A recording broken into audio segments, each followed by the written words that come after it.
मित्रों, नमो नमः। हम लोग व्याकरण का लघु सिद्धांत कौमुदी के अनुसार क्रमशः अध्ययन कर रहे थे। अब आज से हम लोग काव्य शास्त्र में काव्य प्रकाश का और साहित्य दर्पण का भी अध्ययन प्रारंभ करेंगे।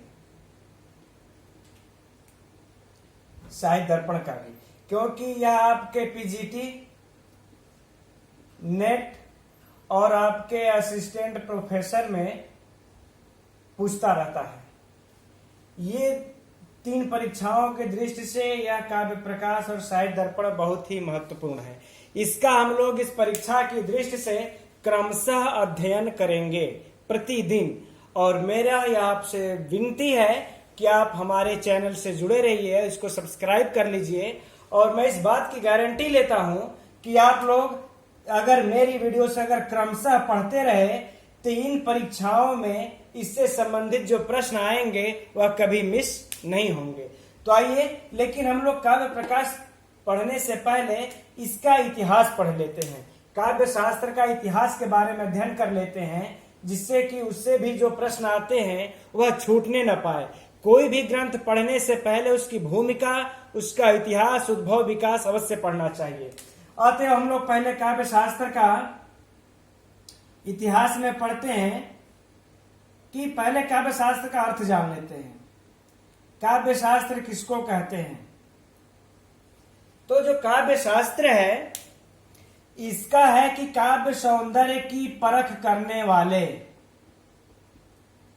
काव्य सौंदर्य की परख करने वाले शास्त्र को ही हम काव्य शास्त्र कहते हैं। अर्थात ऐसा शास्त्र जो काव्य की सौंदर्य को परख करता हो, जांच करता हो, उसे हम काव्य शास्त्र कहते हैं।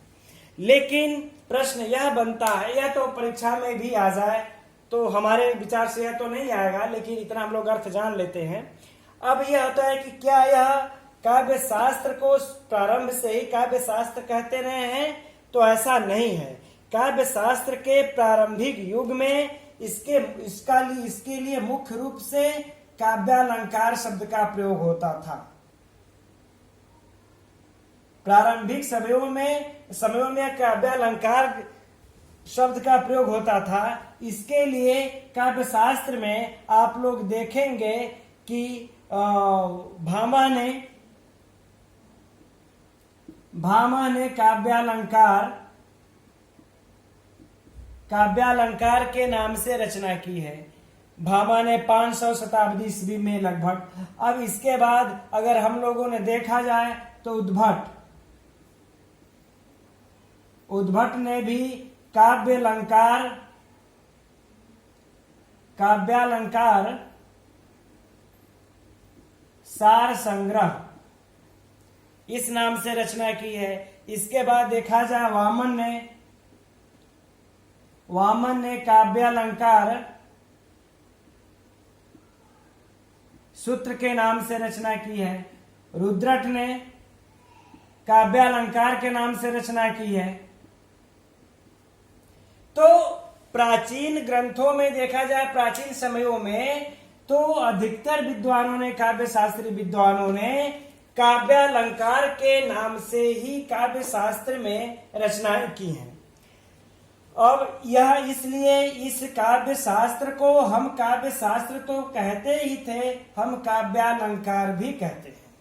इसलिए हम इसको काव्यालंकार भी कहते हैं। अब इस काव्यालंकार को कहने के साथ साथ इसको एक और चीज हम कहते थे, और अलंकार शास्त्र भी कहते हैं। इसको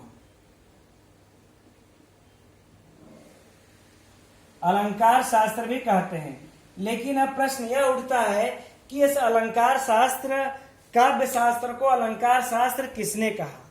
यह प्रश्न है। तो प्रतापरुद्री की टीका में अलंकार शास्त्र के नाम के प्रतिपादन के लिए क्षत्रिय न्याय का अवलंबन किया गया है। यह सर्वप्रथम जो है कि प्रतापरुद्री टीकाकार ने ही अलंकार शास्त्र के नाम को ग्रहण किया। इससे क्षत्रिय न्याय यानी कि प्रतापरुद्री टीका में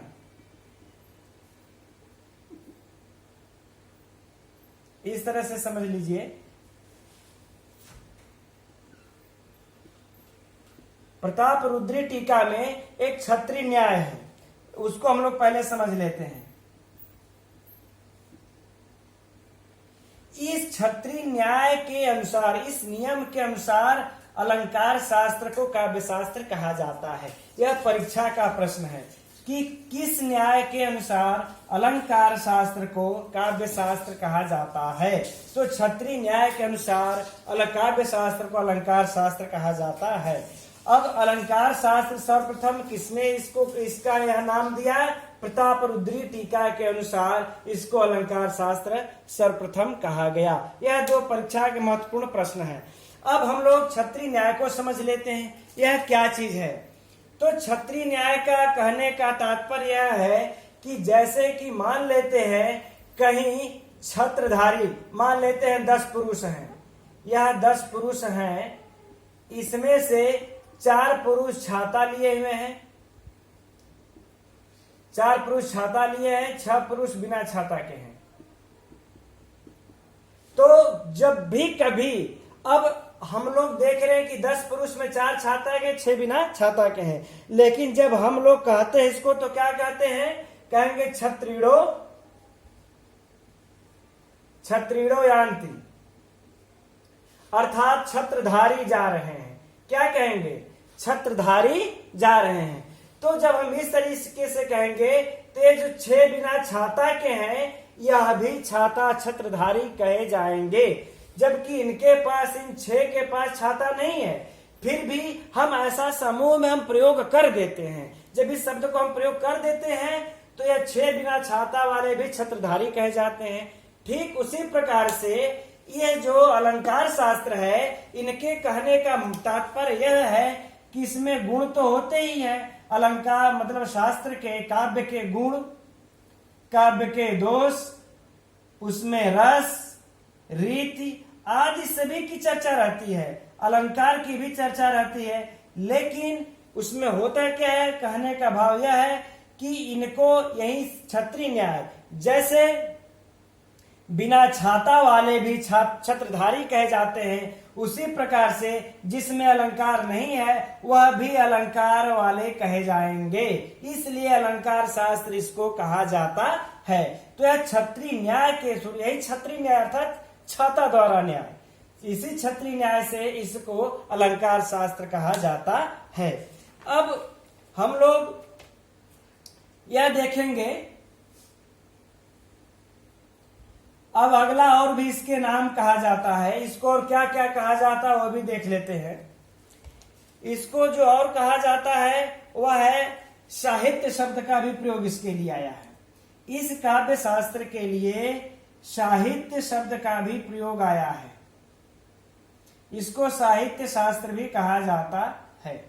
लेकिन साहित्य शास्त्र कौन कहा इसके लिए, कब से स्टार्ट हुआ? तो आप लोग जैसा कि जानते हैं 14वीं शताब्दी में अब विश्वनाथ ने किसकी रचना किया था? साहित्य दर्पण का।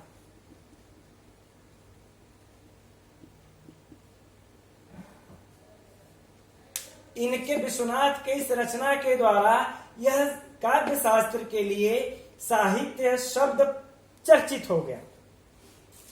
तो चर्चित करने का श्रेय साहित्य शास्त्र में, काव्य शास्त्र में साहित्य शास्त्र के शब्द से चर्चित करने का श्रेय विश्वनाथ को जाता है, इसे नोट कर लीजिएगा। लेकिन ऐसा नहीं है कि विश्वनाथ ने इसका सर्वप्रथम प्रयोग किया। इसके पहले भी भामा ने क्या कहा था? शब्दार्थ हो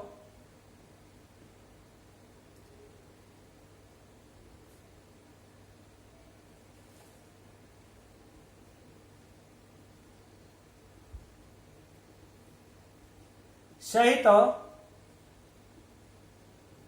काव्य, अर्थात इसका अर्थ क्या हुआ कि शब्द और अर्थ के साहित्य का नाम ही काव्य है।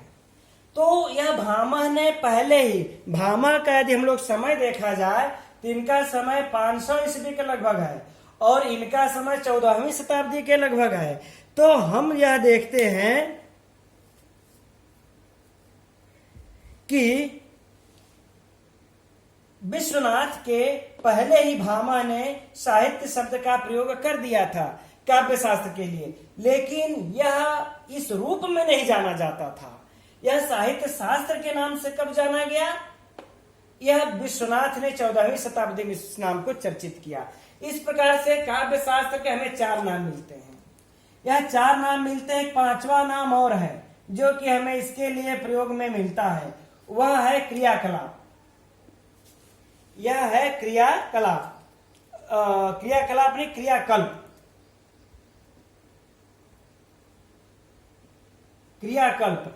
यद्यपि यह बहुत ज्यादा परीक्षा का प्रश्न नहीं है, इसमें बस यही एक प्रश्न पूछ सकता है काव्य शास्त्र को अन्य किन नामों से जाना जाता है। इसमें यह नाम देगा, 4 और अन्य नाम देगा, तब आदमी कंफ्यूज हो जाएगा। इसलिए काव्य शास्त्र को क्रियाकल्प के नाम से भी जाना जाता है, यह याद रखिएगा। कहा जाता है पहले इसको शास्त्र कहा जाता रहा होगा, बाद में इसे क्रियाकल्प कहा जाने लगा। इस प्रकार से इस काव्य शास्त्र को हम लोग 5 नामों से जाना जाता है पूरे इस इतिहास में। यानी ये काव्य शास्त्र के इतिहास, काव्य शास्त्र के नाम से, काव्यालंकार के नाम से, अलंकार शास्त्र के नाम से, साहित्य शास्त्र के नाम से, क्रियाकल्प शास्त्र के नाम से। यह 5 नामों से काव्य शास्त्र के इतिहास में जाना जाता है। इन 5 से कैसे भी प्रश्न पूछ सकता है, इससे आप लोग स्मरण रखिएगा।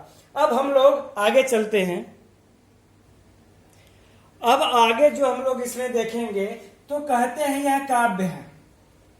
काव्य को शास्त्र क्यों कहा जाता है, यह भी प्रश्न है। इस पर हम लोग चर्चा कर लेते हैं कि काव्य को शास्त्र क्यों कहते हैं, जबकि यदि शास्त्र का परिभाषा देखा जाए तो शास्त्र का परिभाषा क्या है?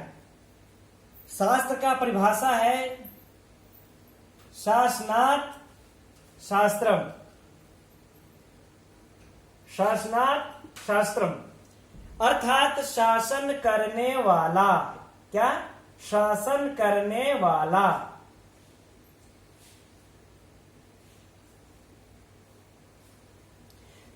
शासन करने वाला। शासन का अर्थ होता है, इस शासन का अर्थ क्या होता है? शासन का अर्थ होता है मनुष्य को किसी कार्य में प्रवृत्त करना, किसी भी कार्य में प्रवृत्त करना,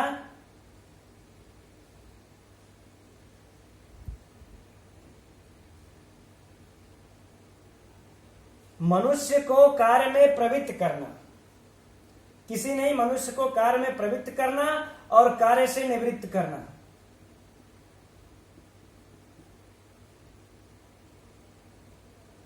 ये होता है, ठीक। अर्थात कार्य में प्रवृत्त करना और कार्य से निवृत्त करना, यह शासन करता है। शासन का अर्थ हुआ। अब कार्यों में प्रवृत्त और निवृत्त करने का, यह शासन करने का कार्य किसका है? वेद का है, स्मृति का है और धर्मशास्त्र का है। यह ग्रंथ, यह सारे ग्रंथ क्या करते हैं? हमें यह सारे ग्रंथ हमें कार्य में, अच्छे कार्यों में प्रवृत्त करना और बुरे कार्यों से निवृत्त करना, यह हमें बताते हैं। यह शासन करते, यह आदेश देते हैं कि इस कार्य में प्रवृत्त होना है और इस कार्य में आपको प्रवृत्त नहीं होना है। यह हमें शासन करते, आदेश देते हैं। लेकिन अब बताइए, इसलिए हम इसको शास्त्र कहते हैं, इसलिए वेद स्मृति आदि क्या हमारे हैं? शास्त्र हैं। अब यह बताइए आप लोग, प्रश्न चिन्ह यह खड़ा होता है कि क्या यह काव्य भी आपको कार्य में, किसी कार्य में प्रवृत्त करने का आदेश देता है या किसी कार्य से निवृत्त करने का आदेश देता है? शासन करता है, वह जबरदस्ती करता है कि आपको यह बात मानना ही मानना है या यह बात नहीं मानना है। यह काव्य ऐसा कभी आप लोगों को आदेश देता है? नहीं, वह शासन काव्य बिल्कुल, यह काव्य मनुष्यों पे कभी शासन करता ही नहीं है। जब शासन नहीं करता है तो फिर इसे शास्त्र क्यों कहा गया? फिर भी इसे शास्त्र क्यों कहा जाता है? यह प्रश्न चिन्ह खड़ा हो गया। क्योंकि अगर हम अच्छा और भी एक एंगल से देख लेते हैं, दूसरा एंगल से देखते हैं कि जो काव्य का, इस काव्य का जो प्रयोजन है, यह मुख्य प्रयोजन काव्य का क्या है, यह बार बार परीक्षा में पूछता है। काव्य का मुख्य प्रयोजन क्या है, यह तो बहुत चर्चित प्रश्न है, हमारे ख्याल से सभी लोग जानते होंगे, और जो लोग नहीं जानते हैं वो लोग ध्यान से इसको सुन लें। काव्य का जो मुख्य प्रयोजन है वह रसास्वादन है। वह क्या है, रसास्वादन, या फिर मम्मट के अनुसार हम लोग देखें तो सद्य परनिवृत्ति, यह हमारे काव्य का मुख्य प्रयोजन है। तो यह हमारे काव्य का मुख्य प्रयोजन है, न कि काव्य का मुख्य प्रयोजन यह है कार्य में प्रवृत्त करना, कार्य से निवृत्त करना, यह तो मुख्य प्रयोजन है ही नहीं। जबकि शासन का अर्थ ही होता है प्रवृत्त करना, निवृत्त करना, और इसका यही मुख्य, और वेद स्मृति धर्मशास्त्र इसी को शास्त्र कहते हैं, और इसका मुख्य प्रयोजन होता है कौन से कार्य में आपके प्रवृत्त होना है, कौन से कार्यों से निवृत्त होना है। अब इसके अगर काव्य के गौण प्रयोजन देखे जाए, काव्य के गौण प्रयोजन यदि हम देखें तो वह क्या है, कांता सम्मित तयोपदेश युजे, यह जो है कि काव्य का गौण प्रयोजन है, यह भी बार बार पूछता है। अर्थात ऐसा उपदेश जो हम माने या ना माने। देखिए, यह जो कांता उपदेश भी 3 प्रकार के होते हैं, इसकी चर्चा हम लोग आगे कर लेंगे। चलिए यहां भी एक बार कर लेते हैं। एक उपदेश होता है प्रभु सम्मित होता है, और दूसरा उपदेश होता है सुहृद सम्मित।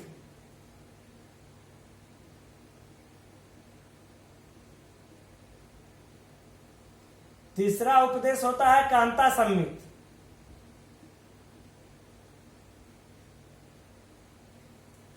यह 3 उपदेश होते हैं। अब प्रभु सम्मित जो है, यह वाला जो उपदेश होता है प्रभु सम्मित, यह जैसे राजा का आदेश होता है, जो राजा का आदेश होता है वह अगर प्रजा के लिए आदेश हो गया तो आपको करना ही करना है, उसमें आपको ऐसा नहीं होता है कि नहीं करना है। तो अर्थात शासन हो गया, राजा का जिस प्रकार से शासन होता है वैसे ही प्रभु सम्मित आदेश होता है, वैसे प्रभु सम्मित आदेश होता है। इसके अंतर्गत क्या आते हैं, वेद, स्मृति, धर्मशास्त्र, यह सब आते हैं कि जो वो कह दिए वो आपको करना ही करना है। और सुहृद सम्मित में क्या आता है, यह मित्र, सुहृद अर्थात जो हृदय वाले, अच्छे हृदय वाले मित्र होते हैं, इनके उपदेश को हम मानते भी हैं, नहीं भी मानते हैं। इसके अंतर्गत कैसे ग्रंथ आते हैं, इतिहास, पुराण। अब आता है कांता सम्मित। इसके अंतर्गत हम लोग विस्तृत चर्चा करेंगे जब काव्य प्रकाश का अध्ययन प्रारंभ करेंगे तब। कांता सम्मित में वह एक सरल हृदय बना करके आदेश दिया जाता है। तो इसके अंतर्गत कौन से आते हैं, हमारे काव्य आते हैं। इसके अंतर्गत कौन से ग्रंथ आते हैं, हमारे काव्य आते हैं। तो यदि देखा जाए तो शास्त्र के अंतर्गत जो वेद स्मृति धर्म आदि आते हैं वह तो प्रभु सम्मित है। काव्य तो हमारा कांता सम्मित है, और वो भी इसके उपदेश या गौण प्रयोजन के अंतर्गत आते हैं, मुख्य प्रयोजन है ही नहीं। तो फिर इस प्रकार से हमें इस काव्य को शास्त्र कैसे कह सकते हैं, किस आधार पर काव्य को शास्त्र कहा जाता है, यह बहुत ही बड़ा प्रश्न है। हमारे विचार से यह सभी हर किसी को जानना चाहिए कि इस काव्य को शास्त्र क्यों कहते हैं। अब हम लोग आगे बढ़ते हैं तो आखिर में इस काव्य को शास्त्र कैसे कहा गया। हम लोग इस शासनार्थ शास्त्रम के अनुसार देखें तो इस काव्य को शास्त्र कहने का अधिकारी नहीं है। आगे देखते हैं तब कैसे हुआ।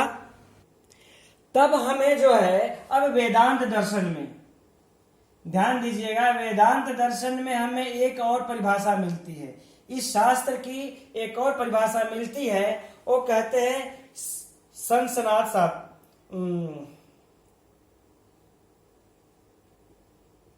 संसनात शास्त्रम, यह एक और परिभाषा मिलती है। यह क्या कहता है? वेदांत दर्शन में जो इस शब्द का अर्थ है क्या आता है?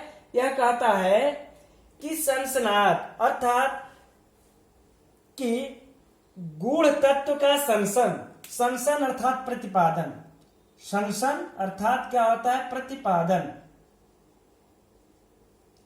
ठीक, तो कहने के बाद कि जो गूढ़ तत्व हैं, जो बिल्कुल गूढ़ तत्व हैं, उनका जो प्रतिपादन करता है, उनका जो संसन करता है, उसको भी शास्त्र कहते हैं। संसनात अर्थात प्रतिपादन करने वाले को भी हम शास्त्र कहते हैं। तो किसका प्रतिपादन करने वाले को शास्त्र कहते हैं? तो कहते हैं कि गूढ़ तत्व का प्रतिपादन अर्थात संसन करने वाले को भी शास्त्र कहते हैं। यह हमारे वेदांत दर्शन में इसका परिभाषा, शास्त्र का परिभाषा यह दिया गया, संसनात शास्त्रम।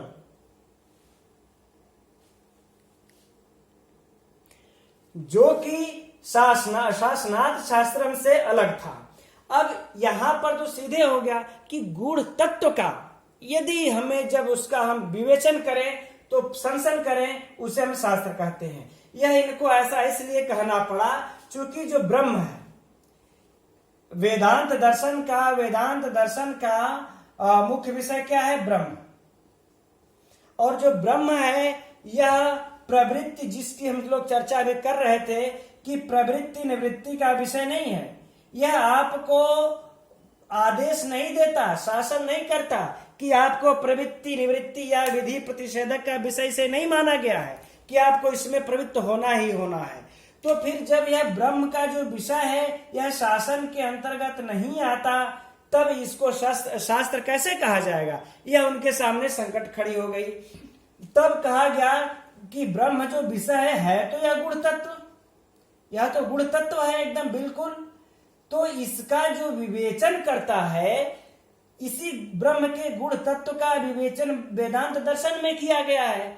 तो इसलिए इन्होंने अब कहा कि इसको शास्त्र कैसे कहा जाएगा, इसलिए इन्होंने संसनात शास्त्रम कह दिया कि गुण तत्व का विवेचन करना भी शास्त्र कहा जाता है, जिसमें होता है। तो ब्रह्म गुण तत्व है, इसका विवेचन जो किया गया है, इसलिए वेदांत दर्शन भी यह भी एक शास्त्र है। अब हम लोग अब इस परिभाषा से जब लेंगे शासनात शास्त्रम से, तो अब काव्य में भी, अब काव्य का भी तो गुण तत्व होते हैं, उसमें उसके अंतर्गत जो प्रतिपाद्य विषय होते हैं वह भी गुण होते हैं। उन गुण तत्वों का विवेचन किया जाता है, इसलिए हम उसको शास्त्र कहते हैं। तो इस संसनात शास्त्रम के अनुसार हम काव्य को काव्य शास्त्र कहते हैं। अब देखिए यहां पर प्रश्न का विषय बन गया कि काव्य शास्त्र को शास्त्र किसके अनुसार कहा जाता है, किस वाक्य के अनुसार? तो संसनात शास्त्रम के अनुसार काव्य को शास्त्र कहा जाता है। ऐसे भी प्रश्न आ सकता है और ऐसे भी बनता है कि किस दर्शन में जो है कि शास्त्र को संसनात शास्त्रम कहा गया है? तो वेदांत दर्शन में कहा गया है।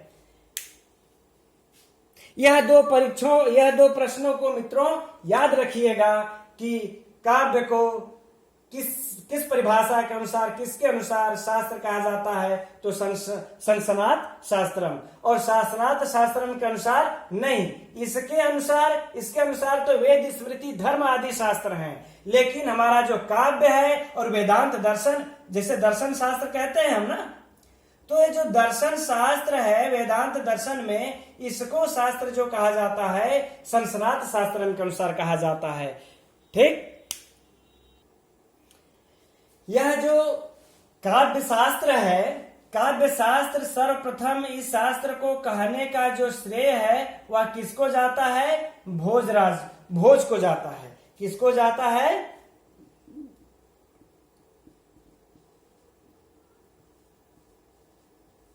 भोजदेव को जाता है। इन्होंने किसमें काव्य शास्त्र कहा है? सरस्वती कंठाभरण में।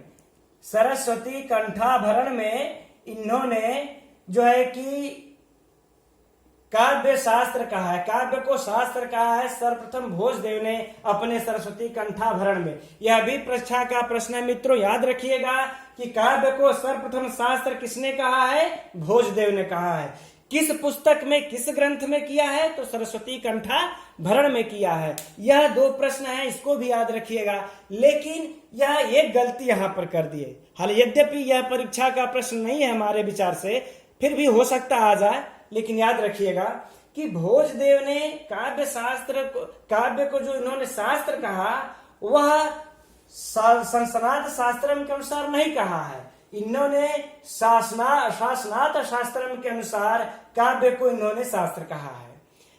यद्यपि इन्होंने गलत किया कि काव्य को यह संसनात शास्त्रम के अनुसार से इन्होंने कहा, अरे शासनात शास्त्रम के अनुसार इन्होंने कहा, जबकि संसनात शास्त्रम के अनुसार इनको कहना चाहिए था।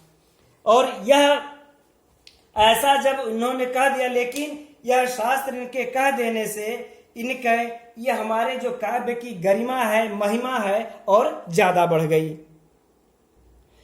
अब इसके बाद हम लोग अब चलते हैं कि इसका काव्य का उद्भव और विकास कैसे हुआ।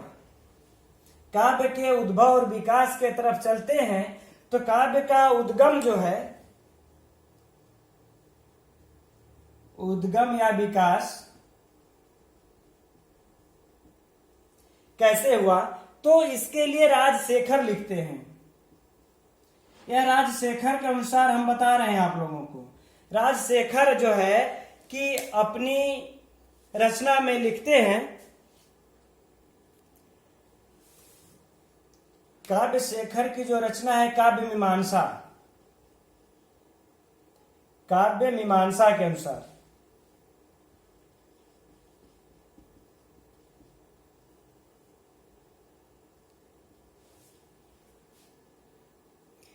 इसके अनुसार काव्य मीमांसा के अनुसार मित्रों यह राजशेखर लिखते हैं कि सर्वप्रथम शिव ने, देखिएगा, सर्वप्रथम शिव ने काव्य का जो उपदेश पर काव्य का उपदेश परमेष्ठी, बैकुंठ,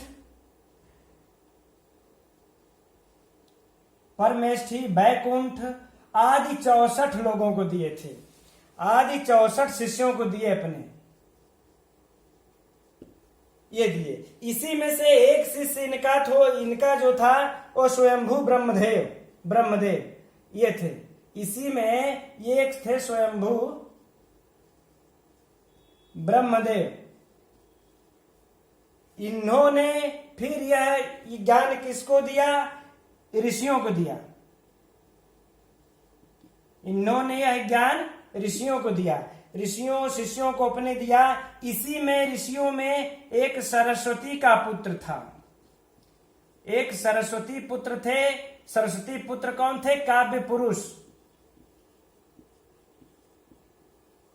एक काव्य पुरुष नाम के थे, यह काव्य पुरुष को दिया। यह काव्य पुरुष जो है अब 18 भागों में शिष्यों को देते हैं, और इनके प्रत्येक शिष्य एक एक भाग का अध्ययन करता है। उस 18 भाग में जैसे कवि रहस्य नामक ये प्रथम अधिकरण का एक करते हैं सहस्त्राक्ष इंद्र, कवि रहस्य नामक, और इसके बाद इसी प्रकार उक्ति गर्भ ने उक्त विषयक का, इस तरीके से 18 लोगों ने इसके ग्रंथ की रचना किया। और लास्ट में राजशेखर लिखते हैं कि इन्हीं 18 भागों को हमने एक में करके काव्य मीमांसा कहते हैं कि इन 18 भागों को एक में करके हमने काव्य मीमांसा की रचना की। यह राजशेखर अपने प्रथम एक आख्याय, ये प्रारंभ में ही एक आख्यायिका में इन्होंने लिखा है, यह याद रखे। तो यह प्रश्न बनता है कि काव्य का उपदेश राजशेखर के अनुसार सर्वप्रथम किसने दिया था? शिव ने दिया था। किसको दिया था? परमेष्ठी, बैकुंठ, स्वयंभू ब्रह्मदेव आदि 64 शिष्यों को दिया था। जिसमें कि स्वयंभू ब्रह्मदेव ने फिर उपदेश किसको दिया, ऋषियों को दिया। उसमें से एक सरस्वती का पुत्र का काव्य पुरुष भी था, एक सरस्वती का पुत्र काव्य पुरुष भी था, उसको देते हैं। और वही काव्य पुरुष फिर 18 भागों में कई शिष्यों को दे देते हैं, जिसमें से 18 शिष्य 18 भागों का प्रगाढ़ विद्वान होते हैं और अलग अलग ग्रंथ की रचना करते हैं 18 भाग पे।